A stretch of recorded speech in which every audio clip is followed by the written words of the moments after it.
اب بیان کریں گے پانچواں سبب۔ اے دوستو، پانچویں سبب کے بارے میں بیان کرتے ہیں کہ سید دو جہاں امام الانبیاء اس کے بارے میں کیا فرماتے ہیں۔ پانچواں سبب توا نگری اور تمول کا ہے۔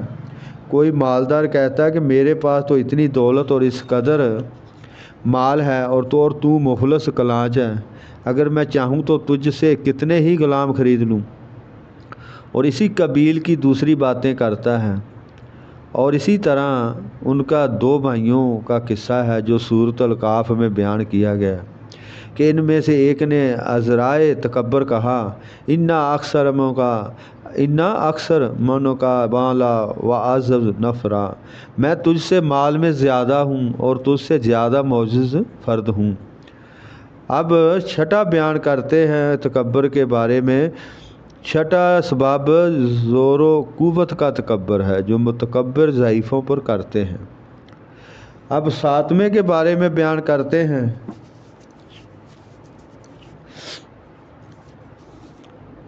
ساتواں تکبر سبب وہ تکبر ہے جو کنیزوں، غلاموں اور مریدوں کے سبب سے ہو۔ الغرض ہر ایک چیز جس کو انسان اپنے لیے ایک نعمت سمجھتا ہے وہ اس کے لیے فخر کا ذریعہ ہے، اگرچہ حقیقت میں نعمت نہ ہو۔ جب بھی منقشوں ہی کو دیکھ لو کہ منقش بھی اپنے منقش ہونے پر دوسرے منقشوں پر فخر کرتا ہے اور تکبر کا اظہار کرتا ہے۔ بہرحال تکبر کے یہی اسباب ہیں جن کو ہم نے بیان کیا ہے۔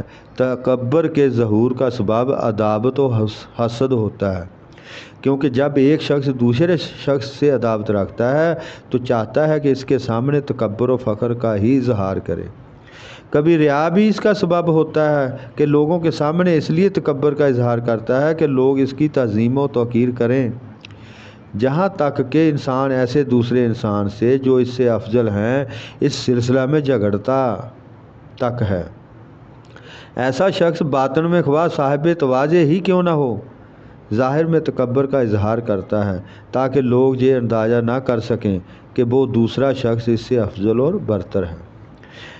اے دوست، تم نے تکبر کے اسباب تو جان لیے، اس کے علاج کا طریقہ بھی پہچانو کہ ہر مرض کا علاج یہ ہے کہ اس کے اسباب بیان کرتے ہیں۔ پیارے پیارے اسلامی پیر بھائیو، تکبر کا علاج معلوم ہونا چاہیے کہ ایسا مرض جس سے جو برابر بھی سعادت کا راستہ بند ہو جائے، جس سے جو برابر بھی سعادت کا راستہ بند ہو جائے اور بہشت سے انسان کو محروم کر دے، اس کا علاج فرض عین ہے، اور دنیا میں شاید ہی کوئی ایسا شخص ہو جو تکبر کے مرض میں مبتلا نہ ہو۔ جسے یہ بیماری نہ ہو، اس کا علاج دو طرح پر ہے، ایک مجمل اور دوسرا مفصل طور پر۔ جو علاج مجمل طور پر ہے وہ علم و عمل سے مرکب ہے۔ علاج عملی تو یہ ہے کہ ایسا شخص جناب حق تعالیٰ کو پہچانے تاکہ اس کو معلوم ہو کہ بزرگی اور عظمت صرف اسی کو سجا پا رہا ہے، اور اس کے بعد خود کو پہچانے تاکہ اس پر ظاہر ہو جائے کہ اس سے زیادہ خوار اور جلیل اور کمینہ کوئی دوسرا نہیں ہے۔ یہ مسئلہ ہے جو بیماری کی جڑ کو باطن سے نکال باہر کرے گا، اور اگر کوئی شخص اس تمام حقیقت سے آگاہ ہونا چاہتا ہے تو قرآن پاک کی صرف اس آیت کا جان لینا ہی کافی ہے۔ جناب اللہ تعالیٰ کا ارشاد ہے، قتل الانسان ما اکفر من ای شیء خلقہ من نطفہ خلقہ فقدرہ ثم السبیل یسرا ثم امامۃ فکبرہ۔ آدمی مارا جائے پانی کی بوند سے اسے پیدا فرمایا، پھر اسے اس طرح طرح کے اندازوں پر رکھا، پھر اسے راستہ آسان کیا، پھر اسے موت دی، پھر قبر میں رکھوایا۔ یہ ارشاد اللہ تبارک تعالیٰ تھا۔ اس آیت پاک میں اللہ تعالیٰ نے اپنے بندے کو اپنی قدرت بتائی ہے اور اس کی تخلیق کے اول اور آخر اور اس کے اوسط کو ظاہر فرمایا، بتایا ہے کہ اس کا آغاز یہ ہے۔ فرمایا من ای شیء خلقہ، پس اس کو معلوم ہونا چاہیے کہ کوئی چیز نیست سے کم تر نہیں ہے، اور انسان پہلے نابود و بے نام و نشان اور عدم کے پردے میں ازل سے اپنی افریشن کے وقت تک تھا۔ چنانچہ ارشاد فرمایا، حل اتی علی الانسان حین من الدہر لم یکن شیئا مذکورا، بے شک آدمی پر ایک وقت وہ گزرا کہ کہیں اس کا نام بھی نہیں تھا۔ بے شک آدمی پر ایک وقت وہ گزرا کہ کہیں اس کا نام بھی نہیں تھا۔ پس جناب اللہ تبارک تعالیٰ نے خاک کو پیدا کیا کہ اس سے زیادہ جلیل شے کوئی نہیں، اور نطفے اور علقے کو جو ذرا سا پانی اور لہو ہے پیدا کیا۔ کوئی چیز اس جیسی نجس نہیں ہو سکتی۔ انسان کو اس نیست سے ہست کیا اور اس کی اصل کو جلیل خاک اور گندے پانی اور نجس اور ناپاک لہو سے بنایا، جس کے بعد وہ گوشت کا ایک لوتھڑا ہوا۔ اس میں نہ سماعت تھی، نہ بصارت، نہ نطق تھا اور نہ قوت۔ قدرت پھر ہاتھ پاؤں آنکھ دوسرے اعضاء پیدا کیے۔ قدرت پھر ہاتھ پاؤں آنکھ اور دوسرے اعضاء پیدا کیے۔ چنانچہ ظاہر ہے کہ ان باتوں میں سے کوئی شے نہ خاک میں تھی، نہ نطفے میں اور نہ خون میں، اور اس میں کتنے عجائب و غرائب اس نے پیدا کیے تاکہ انسان اپنے خالق کی بزرگی اور اس کی عظمت کو پہچانے، نہ اس کے لیے کہ تکبر کرے، کیونکہ انسان نے ان چیزوں کو اگر اپنی کوشش ہی سے حاصل کیا ہوتا تو تکبر کی کچھ گنجائش بھی تھی۔ جناب خداوند کریم کا ارشاد ہے، وَمِنْ آیَاتِهِ أَنْ خَلَقَكُم مِّن تُرَابٍ ثُمَّ إِذَا أَنْتُمْ بَشَرٌ تَنتَشِرُونَ، اور اس کی نشانیوں میں سے ہے یہ کہ تمہیں مٹی سے پیدا کیا، پھر جبھی تم دنیا میں پھیلے ہوئے انسان ہو۔ جو ارشاد فرمایا یہ اس کا آغاز کار تھا۔ اب سوچنا چاہیے جہاں تکبر کا مقام ہے، جہاں اس بات کا محل ہے کہ انسان اپنے سے خود شرمائے۔ اب انسان کا وسط کار یعنی وسط تخلیق یہ ہے۔ اب خداوند کریم اس کو اس جہاں میں لایا اور ایک مدت تک اس کو جہاں رکھا۔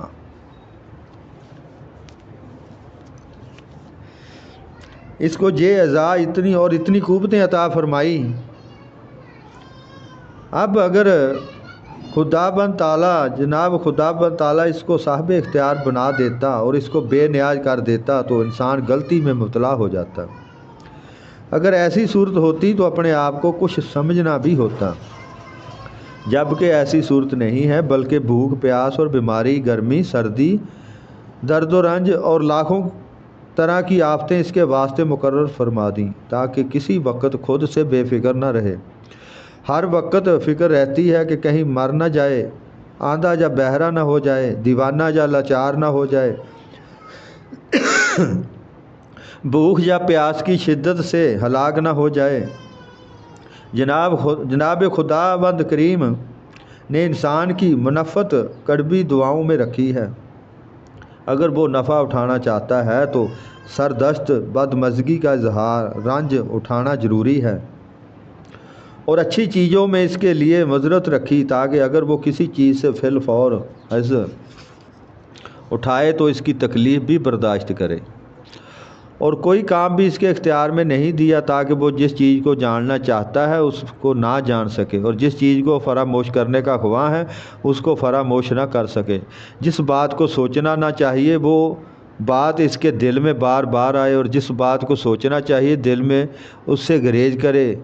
باوجود ان تمام عجائب اور جمال و کمال کے جو اس کے دل میں ودیعت فرمائے ہیں، انسان کو ایسا عاجز بنایا ہے کہ کوئی دوسرا اس سے زیادہ درماندہ، بدبخت اور ناقص تر نہ ہوگا، اور اس کے کام کا انجام یہ ہے کہ آخر کار مر جائے گا۔ نہ سماعت رہے گی اور نہ بصارت، نہ تخت، نہ حسن و جمال، نہ یہ جسم رہے گا، نہ یہ اعضاء، بلکہ مرنے کے بعد ایسا بدبودار مردار ہو جائے گا کہ سب اس کو دیکھ کر اپنی ناک بند کریں گے، اور کیڑے مکوڑوں کی خوراک بنے گا، اور پھر رفتہ رفتہ خاک ہو جائے گا۔ جو بالکل جلیل اور خوار چیز ہے، اگر وہ خاک ہی رہتا تو غنیمت تھا کہ جانوروں کے ساتھ برابر ہو جاتا۔ افسوس کہ یہ دولت بھی میسر نہ ہوگی، بلکہ قیامت میں اس کو قبر سے اٹھایا جائے گا، ہیبت کے مقام پر رکھا جائے گا۔ اس وقت وہ آسمانوں کو دیکھے گا کہ پھٹے ہوئے ہیں، ستارے گر پڑے ہیں، چاند سورج بے نور ہو گئے اور پہاڑ روئی کے گالوں کی طرح گندا ہو گئے، زمین بدلی ہوئی ہوگی، دوزخ کے فرشتے کمندیں پھینکتے ہوں گے، دوزخ گرج رہا ہوگا، فرشتے ہر ایک کے ہاتھ میں اعمال نامہ دیں گے، تمام عمر جو برے کام کیے ہوں گے ان کو دیکھتا ہوگا، ہر ایک اپنی اپنی تقصیر کو پڑھ کر پریشان ہوگا۔ اس سے کہا جائے گا اور جواب دے کہ تو نے ایسا کیوں کیا، ایسا کیوں کہا، کیوں یہ کیا، اور کیوں بیٹھا اور کیوں اٹھا، کیوں دیکھا اور کیوں سوچا۔ اگر معاذ اللہ جواب نہ دے سکے گا تو اس کو دوزخ میں ڈال دیا جائے گا۔ اس وقت وہ کہے گا کاش میں خوک، سور یا سگ ہوتا تو خاک ہو جاتا، کیونکہ وہ اس عذاب سے محفوظ اور آزاد ہے۔ پس جو شخص خوک سگ سے بدتر ہو، اس کو تکبر و فخر کرنا کس طرح زیبا ہے، بلکہ آسمان زمین اس کی بدبختی کا ماتم کریں اور اس کا فضیحت نامہ پڑھیں، تب بھی حق ادا نہ ہو۔ پیارے پیارے اسلامی پیر بھائیو، یہ تھا آج کا بیان جو بیان کیا ہے۔ اس میں کوئی کمی پیشی بیان کرنے میں ہوئی ہے غلطی، اس کی معذرت معافی چاہتا ہوں۔ جناب خداوند کریم ہم سب کو ایمان کی حلاوت دے، سننے والوں کو بھی، پڑھنے والوں کو بھی، اور ہم سب کا اللہ تبارک تعالی حامی و ناصر ہو، آمین ثم آمین۔